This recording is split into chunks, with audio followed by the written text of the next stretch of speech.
mungkin ada hal yang perlu kita diskusikan terkait dengan praktek buka lebih deh. Silakan.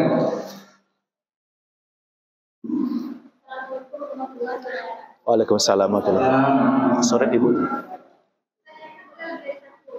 Boleh Bu. Ya silakan. Kalau tidak ada air, boleh ditayamum. Oh iya. Yang kedua, kalau jenazahnya rusak, itu bagaimana cara dan yang terakhir, bolehkah suami memandikan jenazah istri yang telah Oke, yang terakhir kok indah nak. Kita tahu dulu Pak, kita tahu. Iya, sudah 3 ya. Mungkin ada sudah dicatat nanti, dicatat. Siapa nama Bapak catat? Catat ya Pak. Pertama terkait dengan kalau tidak ada air, kenapa diambilkan jenazahnya? Kemudian kalau jenazah itu rusak. Ya. Terus mantan suami memandikan. Dan lagi mantan suami yang memandikan istrinya. Kalau yang lain silakan, Ibu. Ada yang mungkin berbeda dari pelaksanaan sebelumnya yang itu praktekkan dalam penyelenggaraan jenazah, boleh kita bersama-sama berdiskusi. Karena saya sampaikan oleh Pak Ketua tadi, tidak ada yang sulit dalam pelaksanaan ini. Tinggal lagi keberanian kita saja untuk turun melaksanakannya. Ini adalah satu upaya kewajiban kita yang masih. Kita Bapak, ada yang Pak Ketua, Pak Ketua. Waalaikumsalam.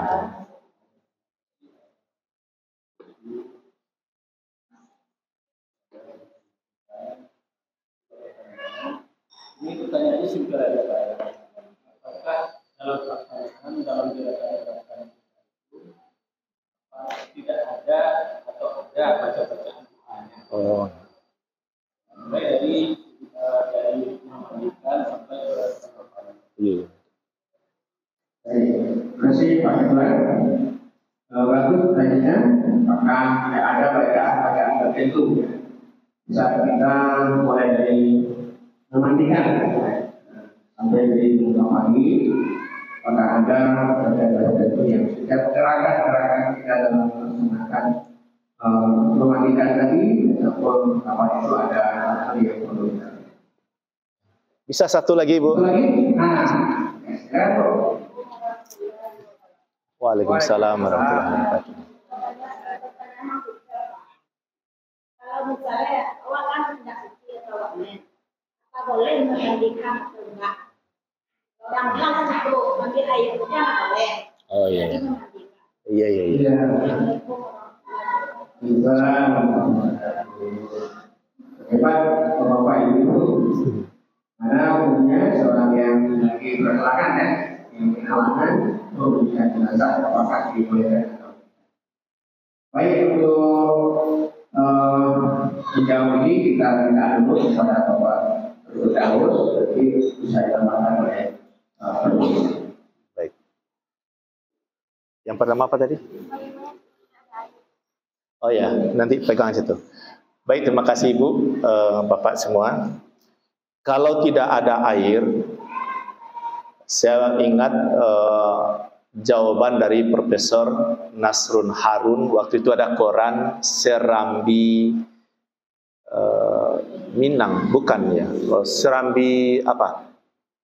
Minang waktu itu Pak Nasrun Harun membuka rubrik tanya jawab di salah satu koran lokal. Apa seperti itu, kalau tidak ada air, ya berlaku tayamum pada mayat. Memang tidak ada air, kan ada saja situasi yang sulit, berlaku tayamum. Kayaknya tidak ada perbedaan pendapat di sana. Inilah kemudahan dalam Islam itu. Abana sampingnya ada sejalan yang lapang. Yang penting tetap diselenggarakan.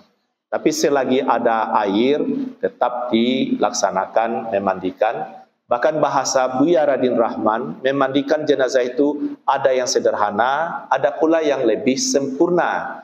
Sederhana air sembenya, itu balik sembe itu dipakai. Tapi kalau banyak, ayo disabuni, terus sampailah seperti tadi itu. Tadi itu mendekati lebih sempurna. Kalau enggak, ya apa adanya. Berapa adanya kira-kira seperti itu.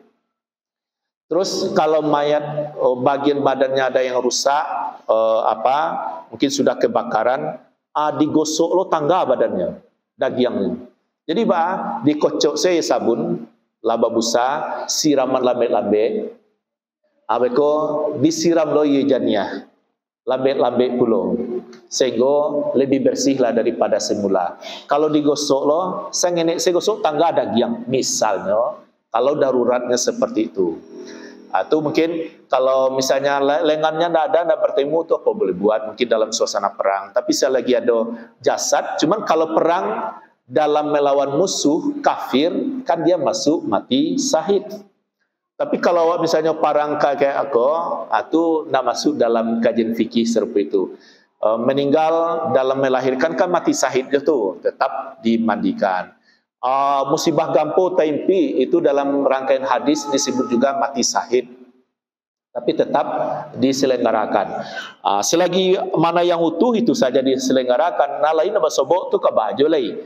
Abah sobok bisuk-bisuknya. Bungkuisnya misalnya tahu ujung kakinya. Bungkuisnya ujung kaki itu tu dikuburan saja. Harus juga ada kuburan patang tu bro. Tidak. Pokoknya diamankanlah. Cuman karena itu bangkainya, maaf ya, bagian dari badan diri manusia itu dah mungkin wak campak sekau batang air atau wak campak sekau rumpun buluah, jangan dikubur juga lah. Tapi selagi ada yang lebih utuh, lebih lengkap, itu lebih bagus. Pertanyaan yang ketiga ini, mantan suami ibu ya, ya kan memandikan ya, memandikan ceritanya. Saya memandang pertama supaya mau tu jangan ada fitnah, menahan dirilah suami tidak ikut memandikan. Tu walaupun lah baca ibana kan indua dari anak misalnya ya, atau sudah baik-baik dulu. Kalaupun bercerai cara baik-baik misalnya. Silaturahim atas nama keluarga besar pernah terbentuk dulu keluarga antara mintu, minantu dan seterusnya. Hadir dalam kematian itu silakan. Ikut salat, ikut pemakaman, itu kan terpuji. Tapi untuk memandikan, sebaiknya tidak ikut. Kira-kira seperti itu. Yang nomor 4. Oh ya, ini bagus sekali. Ini penting ya. Inilah yang bijaksana itu. Jadi Bapak tetap semangat memimpin sebagai ketua kongsi. Inilah yang harus kita angkatkan itu. Bahwa menyelenggarakan jenazah, memandikan dan mengafan itu tidak ada bacaan-bacaan khusus. Kecuali niat dimantapkan dalam hati, sengaja semata-mata karena Allah, bukan karena deinyor elok semacam, itulah tabau situ. Yang penting semata-mata karena Allah, mantap niatnya dalam hati. Yang dibaca apa? Awali dengan Bismillahirrahmanirrahim. Baik, kalau sudah memandikan tu, tidak lo perlu terang alhamdulillah lah selesai. Jadi kan etikanya diawali dengan Bismillah, lalu diakhiri dengan Hamdalah. Itu pahalanya lebih sempurna. Jadi tidak ada bacaan-bacaan yang dihafal dalam memandikan dan mengafani. Kalaupun dibaca itu dia Bismillahirrahmanirrahim. Niatnya di bagaimana? Di dalam hati. Kalaupun misalnya ada praktek-praktek dia baca pula doa-doa, tentu kita tidak boleh menyalahkan. Hanya saja dalam ibadah mahdoh harus ada contoh dari Rasulullah atau amalan sahabat paling tidak yang diakui, itu baru kita. Tapi kalau hanya misalnya pendapat-pendapat, dalam hal ini kita membangun sopan santun, tidak salah menyalahkan. Boleh jadi yang bersangkutan sudah menemukan dalil. Hanya saja dalam teorinya, kalau ada bacaannya, ini adalah kepentingan umat, mestinya ada dalilnya yang sahih sehingga tidak diperselisihkan. Seperti suruh awak salat, kan jaleh bacaannya tu. Kok berbeda mana ayatnya sesudah Al-Fatihah, kan ada contoh, sehingga tidak ada perbedaan. Jadi itu ya tentang bakona satu mandit wan atau bacaannya doh. Padahal dia tahu hanya membaca Bismillahirrahmanirrahim. Yang apanya? Memandikan jenazah? Oh, yang sedang misalnya ya sedang apa? Ya boleh, karena orang yang itu kan tidak boleh salat, tidak boleh puasa. Kalau dia punya pasangan tidak boleh melakukan hubungan suami istri, tidak boleh bertawaf. Tapi kalau ikut menyelenggarakan jenazah, misalnya ikut memandikan, tidak ada larangan. Hanya saja karena orang sedang menstruasi itu kadang-kadang agak labil, ada ibu hati segala macam. Berbeda tuh prima kesehatan sedang men dengan yang tidak men kan berbeda. Bagusnya orang yang dalam keadaan apalah yang berkelapangan. Nanti ada pula kegelisahan karena sedang men tadi, tidak apa-apa, tidak ikut. Tapi kalau ditanya boleh, ya boleh saja selama itu memungkinkan. Apalagi misalnya seperti tadi itu Pak, masih pasang muda, suami meninggal, umur 35 tahun baru. Pas lo si istri kau sedang menstruasi, hanya ingin satu memandikan, itu terhalang lo. Sebenarnya tidak, ikut sajalah serta memandikan. Mudah-mudahan itu kenangnya indah. Bagaimana indahnya? Sampai menyelenggarakan jenazah. Karena waktu Nabi kepalanya sakit, balik dari pemakaman Baqi' Madinah, aduh kepalaku sakit. Aisyah waktu itu kepalanya sakit loh. Sekiranya aku mati duluan, sekiranya engkau meninggal duluan, akulah yang menyelenggarakan jenazahku. Itu juga sebaliknya. Ali bin Abi Thalib juga pernah berkata kepada Fatimah, sekiranya aku mati duluan, engkaulah yang menyelenggarakan jenazahku. Tapi kalau engkau mati duluan, aku yang menyelenggarakan jenazahmu. Artinya ikut. Jadi di sini bisa ditangkap kalau ada pasangan yang bersangkutan, janganlah menjauh dari jenazah. Ikut sertalah dalam memandikan tadi. Tapi kalau masalah menguburkan, tempatnya jauh dan memungkinkan, walaupun itu istri apalagi kondisi lemah, ya tidak usahlah sampai kepada pemakaman. Kadang kini pemakaman Bapak ya, laba belok-belok lo, menurun lo, bisa jatuh lo ibu-ibu ko, bolehlah tidak ikut. Masih ada nak? Mungkin ya silakan. Waalaikumsalam warahmatullahi wabarakatuh.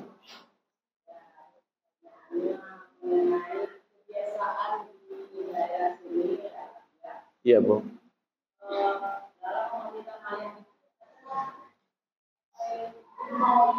Oh iya. Oke. Ya. Baik. Jadi nanti kita saling melengkapi saja. Pertanyaan jawabannya boleh saja. Misalnya jeruk Bu, jeruk nipis itu sangat bagus. Kalau ada orang sedang maloyo bagai paruinya dengan aroma jeruk itu lebih bagus. Sudah itu ada misalnya aroma yang kurang mungkin agak mayang baunya atau apa-apalah. Apakah orang terlalu ramai dan lain-lain, ada lalu mandi tibo juga sehingga aroma suasana itu agak berbeda. Lalu jeruk dengan dipotong-potong tadi itu dia mengeluarkan aroma yang bagus. Untuk itu boleh. Tapi kalau jeruk itu dijadikan sebagai syarat, ada keyakinan-keyakinan di sana, tentu ini kita hindari. Karena di zaman Nabi, zaman sahabat yang di Mekah Madinah itu, tidak ada 5 kapis itu dong, jeruk nipis itu. Tapi ini kebiasaan daerah, karena itu dipandang baik, pertanyaannya, jawabannya boleh. Tapi itu bukan satu keharusan.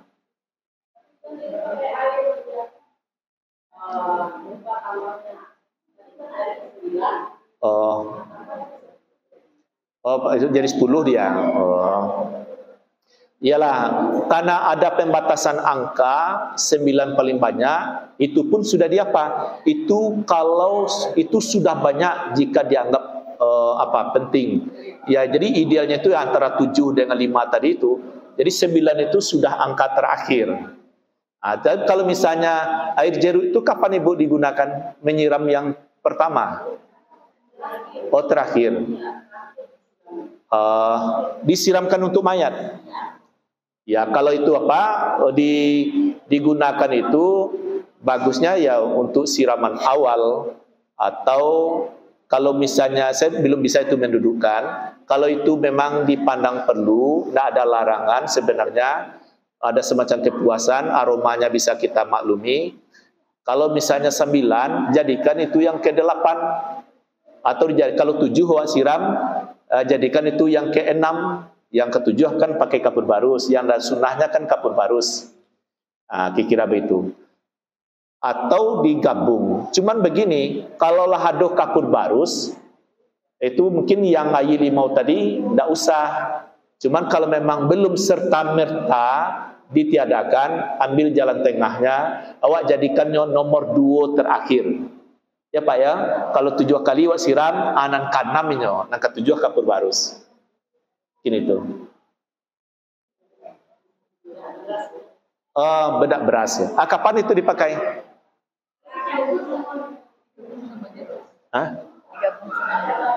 Oh, digabung. Kalau bedak beras digabung dengan jeruk nipis.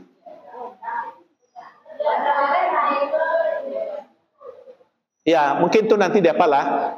Intinya begini, mayatnya tetap bersih, terpelihara dari aroma-aroma yang tidak segar.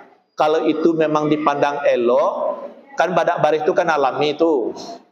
Selama itu tidak dijadikan syarat, sebab budaya badak baris itu mungkin awak Indonesia lah, Jawa kan ada juga. Kalau untuk Timur Tengah mungkin tidak lazim untuk di Arab.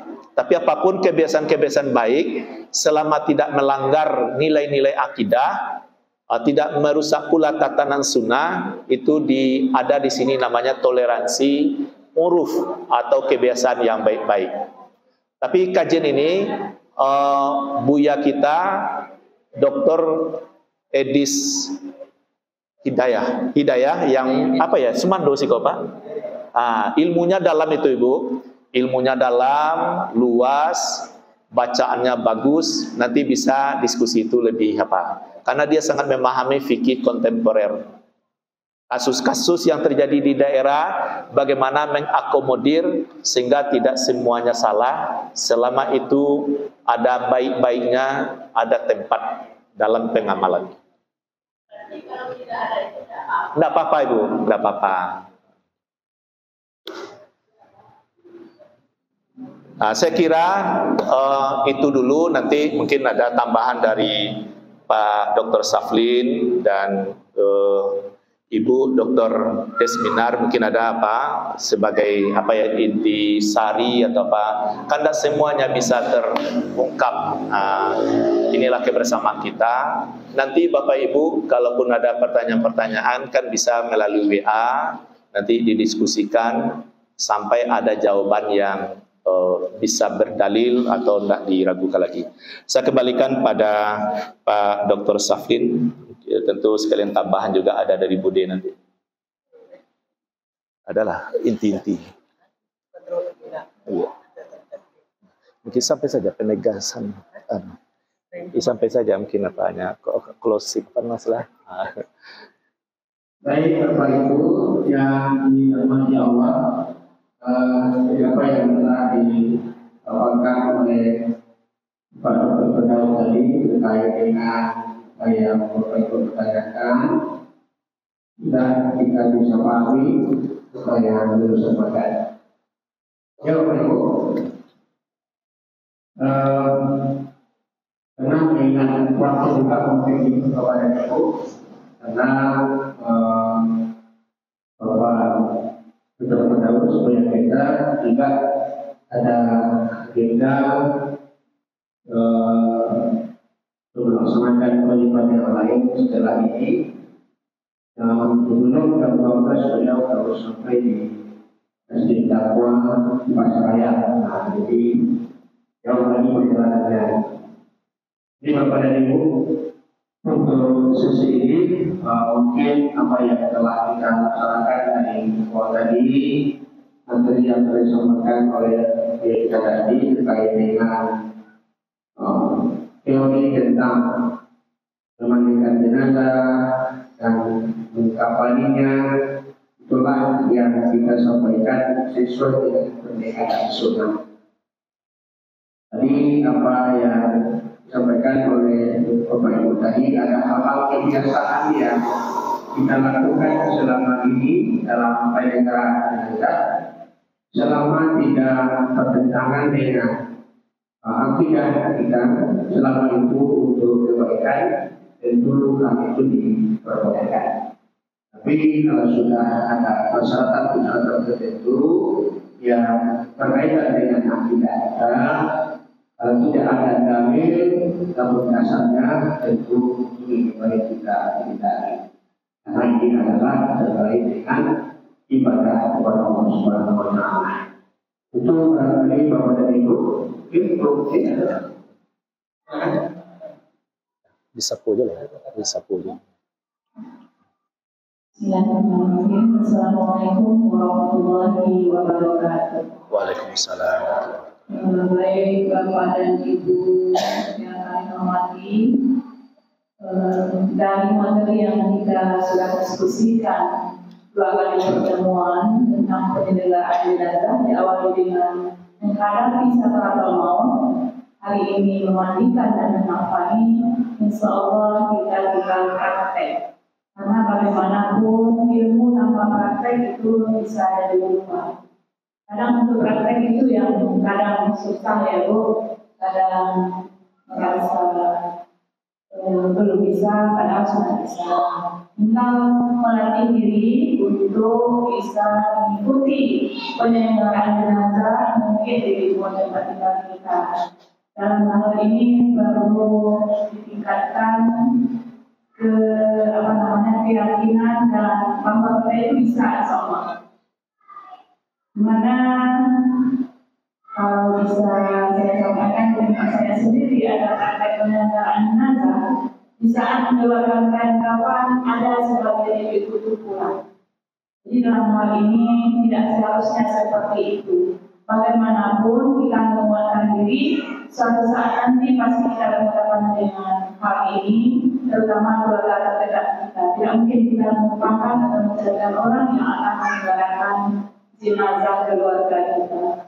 Jadi sekali lagi kami mohon maaf atas kesempatan dari Bapak Pengurus, kemudian kehadiran dan kebersamaan ibu-ibu semua telah hadir secara bersamaan dari pagi sampai siang ini. Insya Allah bermanfaat bagi kita semua, dan kami mohon maaf jika dalam kehadiran kami mungkin kurang berkenan dari segi waktu ataupun dari jadwalnya yang harusnya mungkin kita diskusikan lebih lanjut jika untuk beberapa materi lain yang berkaitan dengan penyelenggaraan jenazah kita sepakati dengan Bapak Ketua kita, Bapak Dekan kita, juga dengan Bapak Ketua Komisi Masjid Al-Firdaus.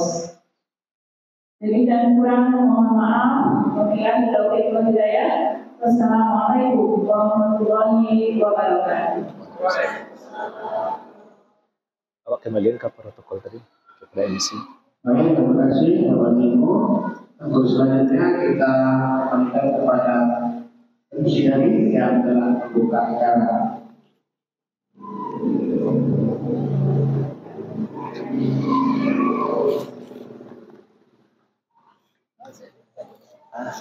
Bisa.